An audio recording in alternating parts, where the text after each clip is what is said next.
Chapter 2 The Impossible Beacon. Can anybody see this? That's how the message began. Amidst scattered, incomprehensible data, a few fragments of encoded human thought slipped through, across space, or perhaps time, or through some other matter more uncharted than either. Hello, I'm alone here.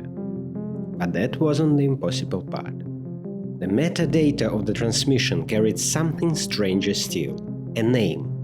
Your name. Of course, the coincidence of neighboring symbols wasn't that impossible. But the same kind of symbols?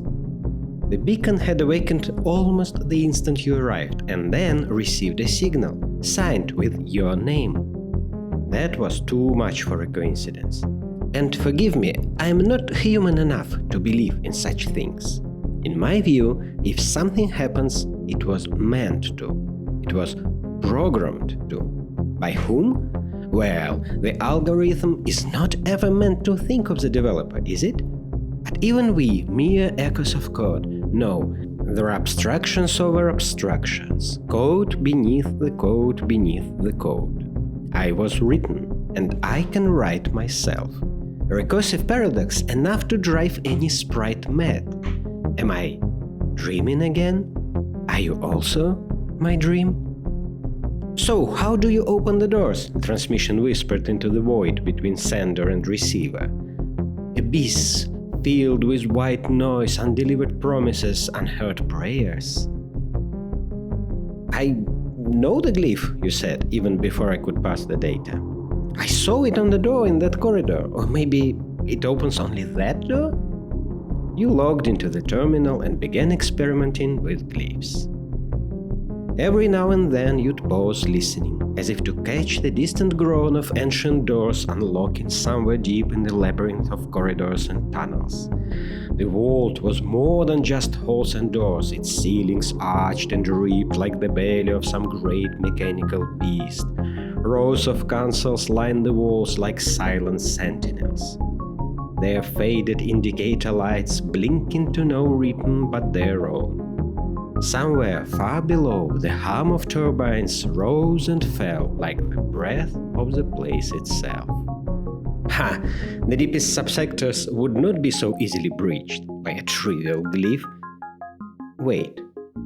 Ah, foolish wizard. Once again, I'd overlooked something obvious. How do you open the doors? What kind of question is that?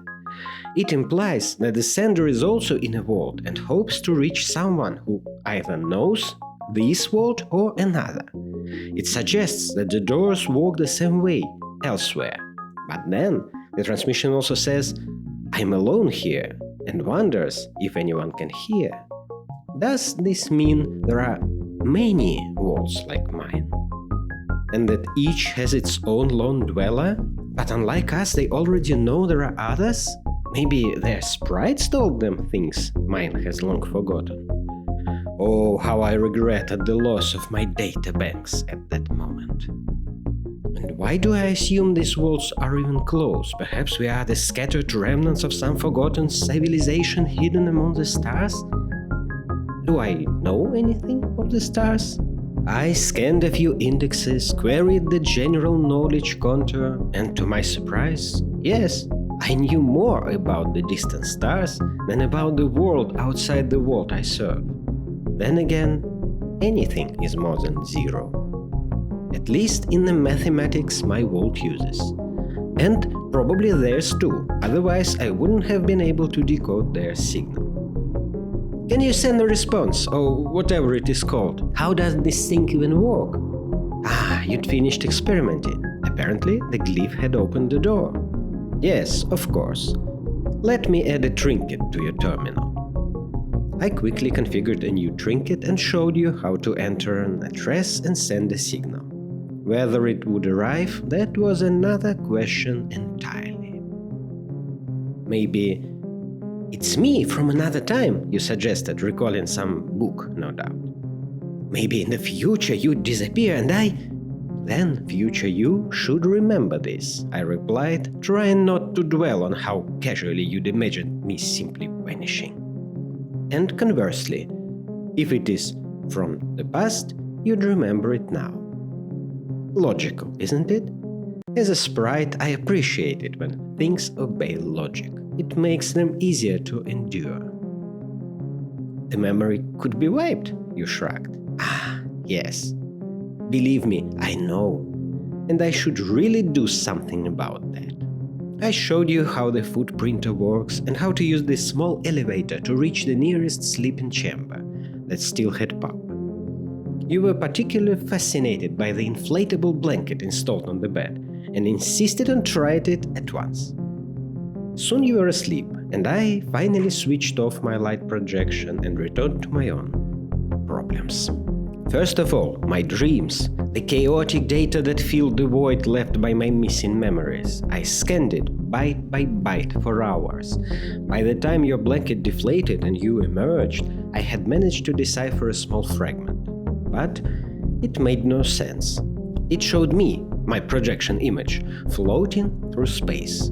Stars and planets drifted around me, but the whole scene felt wrong. When I analyzed a still frame, it looked normal.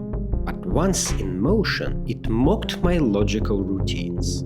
Asteroids wore faces, happy, sad, furious, that glared at me as I drifted past. Patches of fire and water floated by, as though it were perfectly normal in space. Even abstract symbols whirled among them. I found myself collecting them to create something called star matter. Perhaps for you this would seem natural, a dream. For us, it is not. We aren't built for such things.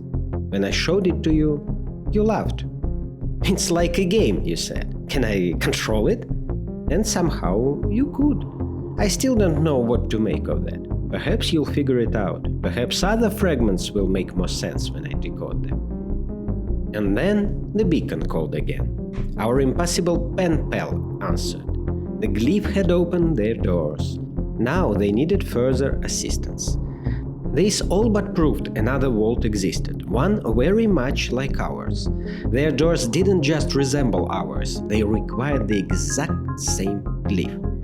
Was there a series of identical worlds? Were we part of some vast experiment? All of it was speculation, of course. I knew nothing of the outside anymore. Until I did. You were at the food printer, trying to convince it to make a fruit that wasn't so rectangular. That's when the beacon chimed again. I arrived first, an advantage of not having to walk corridors. The message came from the usual address, but this time it carried two files. The first was a scan of a text written in an unknown language. Rows of cryptic symbols stacked atop one another like little labyrinths or carved stones. The second was a description of a place with schematic images. It showed a colossal pyramidal building rising from an orange desert. Its circular floors were spangled with small windows and galleries. In countless niches, strange machines sat, bristling with antennas. Each floor rotated at different speeds and in different directions. The structure was so vast it resembled a city more than a building. At its base, the sand formed concentric ridges, as though it had been spinning there for aeons, carving the ground around it. Tiny lights danced along its walls in patterns that almost, but not quite, formed words. Its upper levels vanished into the yellow mist high above. And above it all, in the margin of the page, in bold letters, was just one word: BBL.